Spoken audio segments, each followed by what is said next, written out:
Hello, YouTube. It's G-Man5338, your streetwise professor.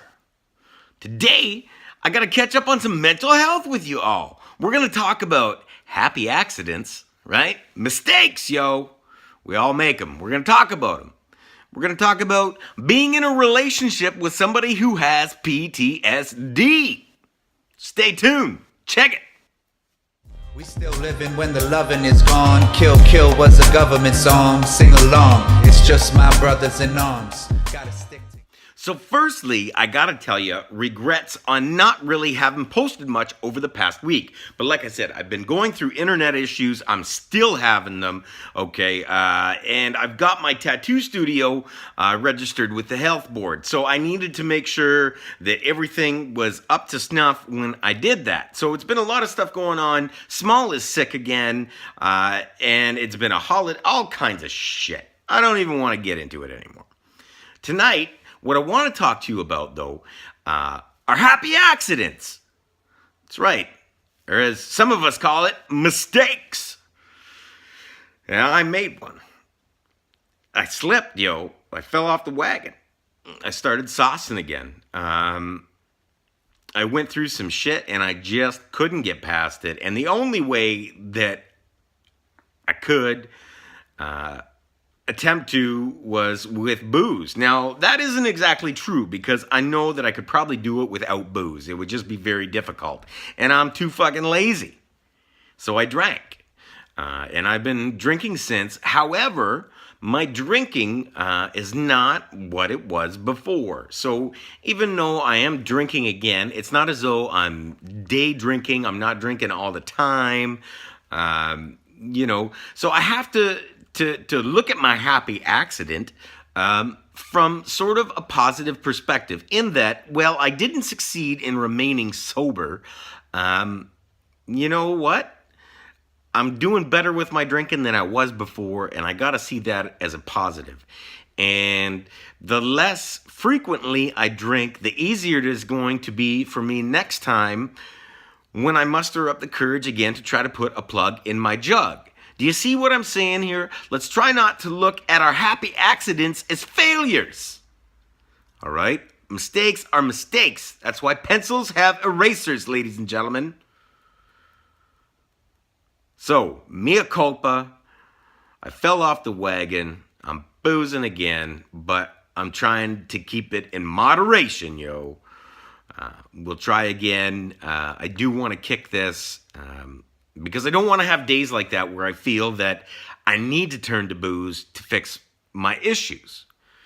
Okay? I want to be able to turn to booze when I'm having a delicious steak or when I'm celebrating, an amazing tattoo completion. Stuff like that. I want to save it for the good times, all right?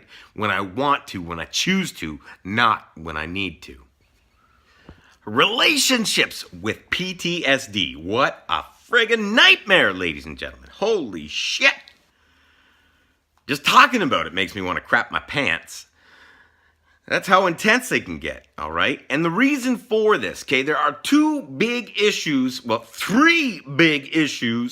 I will say, that people with PTSD are likely to have, which will cause problems in relationships. Number one, all right, is that isolation factor, all right? People with PTSD love to isolate themselves, all right? I do it. I know lots of people with PTSD that are doing it too. It's how, for whatever reason, it's how our brain functions and is telling us to cope with shit, okay, is isolation, all right? And it probably has to do something with number two. Trust issues. All right. It is very difficult for the PTSD mind to trust someone or something. All right. Which can often lead to number three. Rage. Right? I'm not talking about trend rage. I'm talking about PTSD rage, yo. All right. PTSD, due to a number of factors, can lead a person to be rageous, yo. And I had it happen to me on the weekend. But it's all in how you deal with your rage that matters. And it's all in how you deal with your trust issues that matters. And it's all in how you deal with the isolation that matters. So listen up, yo. Now, people with PTSD will be at different levels of their illness, okay, or their issues. Okay, some people may be in the heat of it where they're just constantly, perpetually going through PTSD symptoms. Other people may be at a position where they are like me, where you actually do have some somewhat okay days, all right? And then you have times where your PTSD is flaring like a hemorrhoid and there ain't no preparation H that's gonna fix that shit, yo. So how do you deal with that when you're in a relationship with somebody who is like that? All right, when we talked about isolation, trust issues, and rage, all right?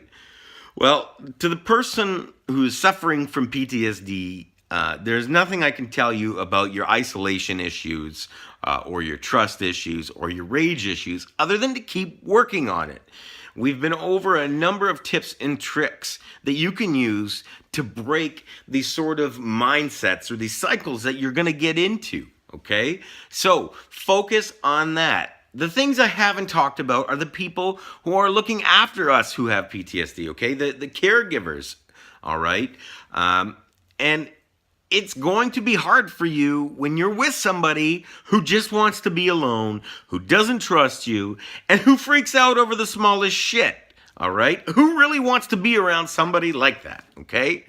Let's be honest, okay? I know that I'm not the easiest to get along with, and I understand that. Part of it's my personality before PTSD, and a lot of it is my PTSD now. But the thing is that you're going to need strength, you're going to need rest, and you're going to need faith if you're going to last with somebody who has PTSD. When they're isolated like that, it's going to feel like you're being rejected, but you're not, okay? It's not that we're rejecting you. It's our illness, okay? Remember that. Inside, we do love you, okay? We do care about you. We care about what you're doing for us. We respect you for it, and we love you for it. It's just sometimes we don't exactly show it. So please, okay? Remember, this is nothing personal, okay? Same thing with the trust issues. It's going to be hard for you to deal with because you're a good person and you haven't done anything that would entail, your trust to be withdrawn. But the problem is that the person that you're caring for, they've been through some serious stuff. And this isn't just individual trust. This is trust overall in everything. All right? So don't take it personally because it's not you personally. It's the world in general, okay? And you just happen to be a part of it. So please don't take it personal. Now, when it comes to the rage, be safe, all right? If you have to get out, if you have to get away, do so. If you need to call 911, do so, okay? But to the person who is suffering from PTSD, remember, you need to take responsibility for your actions. I had a PTSD rage issue this weekend. I was totally triggered, and I was brought back to a time in Afghanistan. And I was pretty rageous. But in the immediacy of my rage, I could still tell a family member who had come to check on me to go away because I knew that them being down there wasn't going to be good or safe for them. I just needed to be on my own. But they respected that. They understood that, and they walked away, which is the best thing they could have done. All right? And that's what you kind of need to understand when somebody who is rageous, all right, when they got the PTSD rage going, just look out for yourself, There is nothing in your home or your environment aside from another human being that is worth risking yourself for, okay? If they're going to smash a picture of something, a vase, who knows, whatever, all right, just get the hell out of the way of it. Don't try to stop them. Just protect yourself and get out of the way, all right? Life ain't easy for a caregiver. So you have to remember to take your rest, because you can't keep on keeping on, all right, when you're exhausted and when you're beat, because this is going to wear you down, all right? So please get some rest. Don't take this stuff personally, and look after your safety. And everybody, look out for your own safety. Be strong, stay up, and look out for each other, people, because we are all we got. Peace. Yo, this one's going out there to all my homies, my natives, my brothers, my family that's supporting me. Those that are overseas, those that are on lockdown, and those that are free. Gordo. We still living when the loving is gone. Kill, kill was a government song. Sing along, it's just my brothers in arms. Gotta stick together, now more than ever. It's